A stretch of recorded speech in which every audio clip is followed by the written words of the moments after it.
Перед началом просмотра обязательно поставьте лайк и оставьте свой комментарий. Они нам очень важны.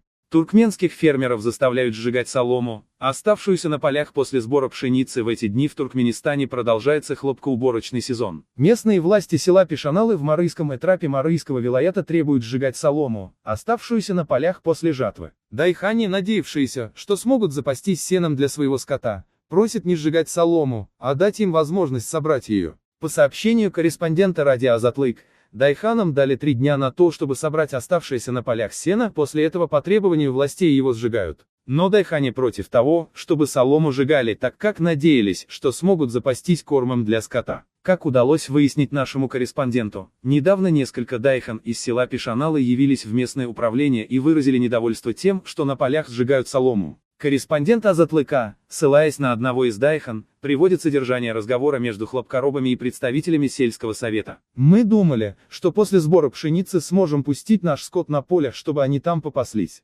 Надеялись, что сможем запастись сеном для скота. А вы сжигаете оставшееся сено, сказал один из дайхан представителю власти. Но чиновник сельсовета ответил, что хозяева скота, пойманного на полях, будут оштрафованы. Представитель сельсовета заявил, сжигание оставшегося на полях сена проводится по распоряжению сверху.